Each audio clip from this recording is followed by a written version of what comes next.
Purihin ang Panginoon. At ngayon po ay dumako tayo sa pagbubulay ng mga salita ng Panginoon. At bago po tayo magbulay ng kanyang mga banal na salita, tayo muna ay manalangin. Ama naming Diyos, aming hinihingi ngayon ang iyong masaganang biyaya. Nawa ikaw ang magpakahayag sa bawat isa sa amin na sa mga sandaling ito ay may kahandaan na tanggapin at pakinggan ang iyong mga salita. Nawa ang mga salita mo dumating sa amin na may kapangyarihan at buhay. Nawa ito'y magdala ng pag-asa sa amin, kagalingan sa amin, at kapayapaan. Ipinagkakatiwala namin ang lahat sa iyo, dakilang Diyos, sa pangalan ni Jesus. Amen. Ang ating pagbubulayan po ngayon sa mga sandaling ito ay ating masusumpungan sa aklat ng Mateo in the book of Matthew in chapter 11 verses 28 to 29. Come to me all who labor and are heavy laden, and I will give you rests. Take my yoke upon you and learn from me, for I am gentle and lowly in heart, and you will find rests for your souls. For my yoke is easy and my burden is light. These are the very words of our Lord Jesus Christ when He was still on earth and ministering healing and salvation to the broken people. It was a particularly hard time when Jesus Christ ministered in the time of Israel. Sila ay nasa ilalim ng pagkaalipin ng bansang Roma. Israel at that time was under the yoke of Roman slavery and tyranny. That was the yoke that was bearing down on them. That was the burden that they were carrying. They were under the yoke of military and political enslavements, and they were very burdened by being slaves and being subjects of a tyrannical empire. Subalit, mayroon pang isang bagay na nagdadala ng kabigatan sa mga tao noon sa bansang Israel. At hindi lamang ang kanilang pagiging alipin ng imperyo ng Roma, kundi ang kanilang pagiging alipin ng kasalanan. Israel at the time wasn't only under the yoke of Roman slavery, but they were also spiritually enslaved and spiritually confined to spiritual imprisonment. That was their burden back then. And today, this spiritual slavery continues. Ito ay isang mapait at masakit na katotohanan na masasabi natin ay ang kalagayan ng lahat ng tao sa sanglibutan. We are probably experiencing political freedom relatively as it is, but spiritually speaking, we are all under the yoke of spiritual slavery. We are all burdened by our spiritual confinement and imprisonment. The Bible says that the whole world is under the sway of the evil one. And this is the reason why we are weary, and we are burdened, and we are despairing. Kasi nga, tayo po ay mga bilanggo. Tayo ay mga alipin. At tayo ay hiwalay sa ating Panginoon. When you look at it, one can readily say that imprisonment is something that can kill the spirit and the soul of a man. Yan ang ginagawa ng kulungan. Yan ang ginagawa ng kulungan sa isang tao. Maaring ang kanyang katawan ay malakas pa, subalit sa loob niya, siya ay mahina na. And this is what is experienced by the world today. The whole world today is under the sway, under the influence of the evil one. And as a result, we are weary and we are burdened. Wala nang titindi pa sa bigat na ipinapatong ng kasalanan sa buhay ng isang tao. A person may be relatively free, a person may be even powerful and well provided, but if a person is in sin, he will never experience any peace of mind. His heart is always beating with fear and nervousness, somehow afraid that anytime he will be subjected to even greater punishment and torture. From heaven, God is looking down upon the world as a world of spiritually imprisoned men and women. And not only Christ sees our spiritual imprisonment, hindi lamang yung ating pagiging bilanggo sa espiritu ang nakikita ng Panginoon mula sa langit, kundi ang nakikita niya rin ay ang ating kabigatan. At sa kabila ng yaon, ay hindi nadadala ang Panginoon at hindi siya nagkakaroon ng masasabi nating pagkamuhi sa atin. God doesn't loathe us. He doesn't loathe us. He doesn't look down on us.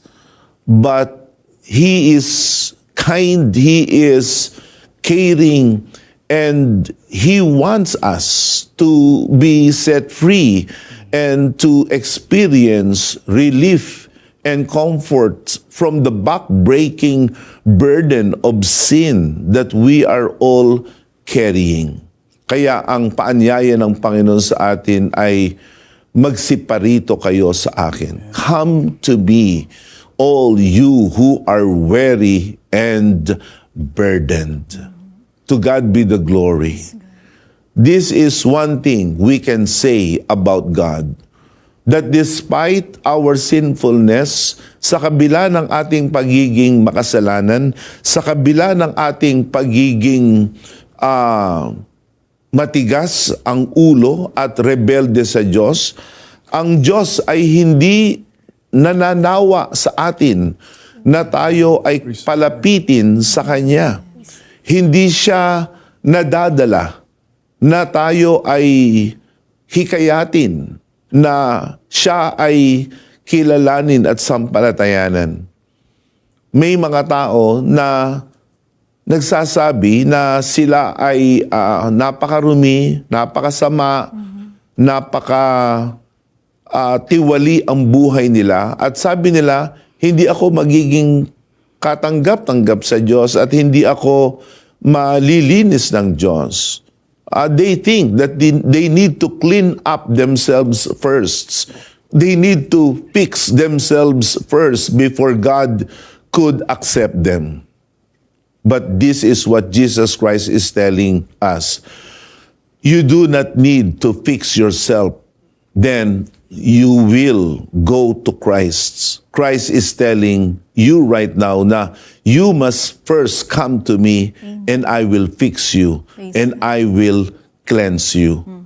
In the book of Isaiah, in chapter 1, we read na kahit ang ating mga kasalanan ay ganun kasama, ganun kadilim, ang Diyos ay may kahandaan pa rin na tayo ay Kanyang patawarin. Here in the book of Isaiah, in chapter 1, in verse 18, it says, "Come now, let us settle the matter, says the Lord. Though your sins are like scarlet, they shall be white as snow. Though they are red as crimson, they shall be like wool." Praise God. Don't you hear the words of God in your heart right now? You may be watching this program right now.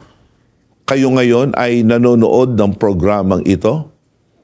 Ang tinig ng isang lalaki ang inyong naririnig sa mga sandaling ito. Subalit, marahil, mayroon pang isang tinig sa inyong puso ngayon na inyong naririnig. At yung tinig na yan ay ang tinig ng Diyos. At ang Diyos ay nag-aanyaya sa atin. Ang Diyos ay nagpapalapit sa atin. Only God can offer us with this very generous invitation. In the first place, who am I to be invited, to be given by this grace of the Lord, to go to Him and receive pardon and forgiveness for my wrongdoings? Who are you to be given attention by the Lord? But then again, this is what is so amazing about God, na hindi niya tinitingnan ang ating mga kasalanan. Bagkus kung ito'y ating pagsisisihan, ay patatawarin niya tayo dito. Kaya ang sabi niya, "Come now. Let us settle the matter." What's the matter? Ang mga Amerikano, pagka nagtatanong sila, sinasabi nila, "What's the matter? What's the matter?" This is God in His words speaking and asking us, what's the matter? You think you are so sinful? Do you think you are beyond saving? Sa palagay mo ba, napakasama mo? Sa palagay mo ba, ay napakarumi mo? Sa palagay mo ba, ay napakalayo mo na sa Diyos, na parang imposible na ikaw ay baguhin ng Panginoon, iligtas ng Panginoon? Ang sabi ng Panginoon, what's the matter with you? You think that is an issue? Do you think that that offends me? Christ Jesus is saying, though your sins are like scarlet, they shall be white as snow. Though they are red as crimson, they shall be like wool. And furthermore, it says, if you are willing and obedient, in verse 19, if you are willing and obedient, you will eat the good things of the land. In a manner of speaking, pag tayo ay sumunod, sabi sa talatang 11, pag tayo ay sumunod, pag tayo ay magpakumbaba, tayo ay kakain ng mabubuting mga bagay. That is quite an imagery, don't you think? That you will eat the good things of the land. In 1 Peter chapter 2, verse 3, it says, "Now that you have tasted that the Lord is good." If we are going to cross-reference that with Isaiah chapter 1, in verse 19, that we read a while ago, when you will confess your sins, repent from your sins, you will experience refreshments. You will experience satisfaction. Amen. It's like eating something that is really good and that is really feeling. Yan ang karanasan ng nagsisisi sa kanyang mga kasalanan. Yan ang experience ng isang taong nanunumbalik sa Diyos at nagsisisi sa kanyang mga kasalanan, parang siya'y kumakain ng isang pagkaing masarap. At kung meron mang pinakamasarap na dapat nating matikman, walang iba kundi ang ating Panginoong Jesus. And we can only experience the goodness of God. We can only taste the goodness of God when we repent from our sins. Regardless of how Praise God. bad, corrupt, or dark our sins are. There is no sin that God cannot Praise God. forgive if you will confess them, if you will repent from them. Walang kasalanang hindi napapatawad. Lalo na ang kasalanang inihihingi ng tawad sa ating Panginoon. And the good thing about the Lord is this, that His forgiveness is immediate. It is immediate. It doesn't need some intervening time bago ibigay sa tao. Naalala natin ang magnanakaw, ang tulisan sa krus ng Kalbaryo. Sa buong panahon niya, siya ay nabuhay ng talamak sa kasalanan.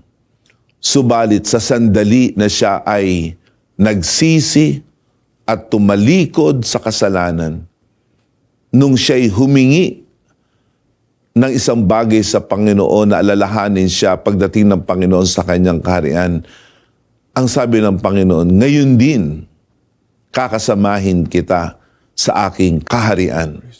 Today, you will be with me in paradise. In a manner of speaking, Christ said, now, the moment you close your eyes on earth, that is the first moment you will open up your eyes in heaven. That is why the offer of God must be taken up right here, right now. Hindi mo na dapat ipagpabukas. Hindi mo na dapat ipagpaliban. Sapagkat ang Diyos ay handang magpatawad sa atin. Ang Diyos ay handang tumanggap sa atin. Kaya nga ang sabi ng salita ng Diyos, come now. Now. Not later. Not tomorrow. Not next time. But now. Come now. Let us settle the matter. Let us reason together. Yan din ang salita ng Panginoon. Sabi niya, come to me, all of you who are weary and heavy laden, and now I will give you rests. Kaya, ang kaligtasang ibinibigay ng Panginoon, that sense of refreshment, that sense of relief, that sense of newness, you will experience that. You will be able to acquire that. Remember the words of the book of Acts in chapter 3 in verse 19? It says there, repent, turn to God so that your sins may be wiped out. Yan ang nagpapalumpo sa atin. Yan ang nagpapalungkot sa atin. Yan ang nagdadala sa atin na tayo ay mawalan ng pag-asa at tayo ay manginig at matakot sa mga bagay na dumarating sa ating panahon ngayon sapagkat tayo ay nasa kasalanan. Sin is destabilizing. Sin can shake you. Sin can rattle you and eventually make you fall. But when sin is forgiven and forgotten because of our repentance, then the Bible says the times of refreshing, ang panahon ng kaginhawaan ay darating sa atin. Praise God. Mga kaibigan, marahil ay sinubukan nyo na ang lahat para magkaroon kayo ng kaginhawaan. Marahil marami na kayong mga lugar na pinuntahan, mga karanasan na naranasan. subalit wala pa rin kayong kaginhawaan. Ang kailangan nyo lamang gawin para kayo'y maginhawaan ay na kayo ay mapatawad ng ating Panginoon. At ang panawagan ng Diyos sa atin na magsisi ay nagmumula sa iba't ibang mga kalagayan. This is something that you can say about God, that God has a wide array of approaches to call our attention. Praise. Diyan magaling ang Diyos eh. Magaling siyang tumawag ng ating atensyon. Karaniwan, ang Diyos gumagamit unang-una ng mabubuting mga bagay. Yan ang sinasabi sa aklat ng Roma sa Kapitulo 2 sa talatang 4. This is the most conventional way of God calling our attention. It says, "Do you show contempt for the riches of His kindness, forbearance, and patience, not realizing that God's kindness leads us to repentance." The kindness of God. Have you experienced the kindness of God lately in your life? Have you experienced His patience, forbearance? Praise God. Well, consider it as God's way of tapping our shoulders and making us know it's time for us to return to Him. Ang mga pagpapala ng Diyos, ang mga kabutihan ng Diyos, ang lahat ng mabubuting bagay na pinararating sa iyo ng Diyos, yan ay hindi basta-basta pinararating ng Diyos na parang tayo ginagantimpalaan ng Diyos. Yes, God has a way of blessing us with good things. But have you ever thought and considered that the reason God is blessing you with stuff, with good things, is because you are far from Him, but He wants you to return to Him. Totoo, ang Diyos ay nagpapala. Pagka ang Diyos ay matuwa sa iyo, magalak sa iyo, malugod sa iyo, totoo, bibigyan Kanya ng mabubuting mga bagay. Yun ang Kanyang gantimpala sa mga humahanap sa Kanya. Pero maraming beses na ang Diyos nagpapadala sa atin ng mabubuting bagay sapagkat kailangan nating magsisi. At kailangan nating magsisi sapagkat tayo ay malayo sa Kanya. Tayo ay nahiwalay sa Kanya. So whatever good stuff that you are experiencing right now, do not have that arrogant stance saying, "I'm good. God loves me. God cares for me, and I do not need to do anything, with my relationship with Him." Consider it as God's appeal for you to repent. But sometimes, God also sends negative things, occurrences, and mishaps, and accidents, and tragedies in our lives. As hard as we see them, but God in His sovereign wisdom sees a strategic role for negative things to impact us in a positive way. Paraan din ng Diyos yan eh. Na tayo magsisi, na tayo manumbalik sa Kanya. Here in the book of Amos in chapter 4, beginning here in verse 6 to 8, "I gave you empty stomachs in every city and lack of bread in every town, yet you have not returned to me, declares the Lord. I withheld rain from you when the harvest was still 3 months away. I sent rain on one town, but withheld it from another. One field had rain, another had none, and dried up. People staggered from town to town for water, but did not get enough to drink. Yet you have not returned to me, declares the Lord." This is one very unconventional way. God even uses tragedies, catastrophes and mishaps, accidents of every kind. Totoo, mahirap nating lubos maunawaan bakit ganon ang pinararating sa atin ng Diyos. Bakit siya nagpaparating ng karamdaman? Bakit siya nagpapahintulot ng mga kasawian sa ating buhay, ng mga trahedya sa ating buhay? Mahirap unawain yan, and I understand that because I myself have experienced those kind of times wherein I have more questions than answers. I myself got sick. I myself have experienced so many troubles in this relatively long years in my life.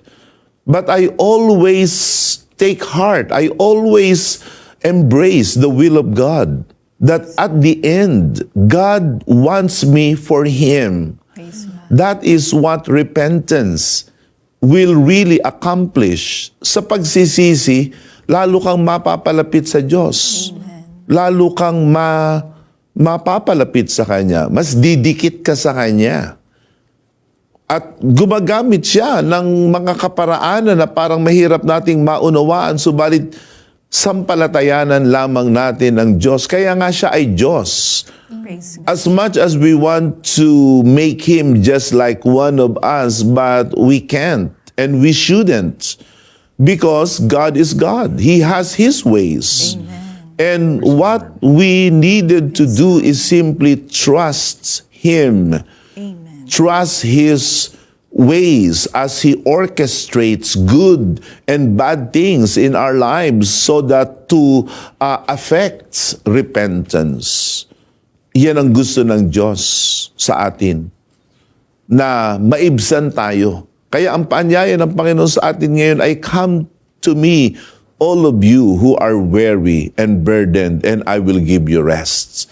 That rests that you are looking for is rests for your souls, rests for your spirit, rests for your troubled mind and distressed heart. Are you weary today? Are you burdened today? Well, despair not, because Christ is inviting you. You are the perfect person to receive His peace. You are the perfect man, the perfect woman to experience salvation. Will you receive His invitation right now? Sana habang kayo ay nanonood ng programang ito, ay magkaroon kayo ng kapakumbabaan at sabihin ninyo, "Tinatanggap ko ang paanyaya ng Panginoong Hesus upang ako'y tumanggap ng kapahingahan, kaalwanan at katiwasayan para sa aking kaluluwa." If you would like to receive that rests, that respite, that joy and salvation from the Lord, pray after me. Close your eyes and pray after me. Ipikit natin ang ating mga mata at sundin ninyo ang panalangin na ito. Tayo ay manalangin. Ama naming Diyos, sinasampalatayanan ko si Jesus na iyong bugtong na anak, na siyang aking Panginoon na tagapagligtas. Nagsisisi ako sa lahat ng aking kasalanan. Patawarin mo ako. Ngayon, tinatanggap ko si Jesus bilang aking Panginoon at tagapagligtas. Salamat po na sa kabila ng aking pagiging makasalanan, ay meron siyang kahandaan ako'y patawarin. Linisin mo ngayon ako, Panginoon, sa pangalan ni Jesus. Amen. If you have prayed that prayer, kung kayo po ay sumunod sa panalangin na iyon, why don't you call us? The numbers are right on your screens, and scan the QR code as well, and someone at the end of the line is ready to assist and to help you begin your journey with our Lord Jesus Christ.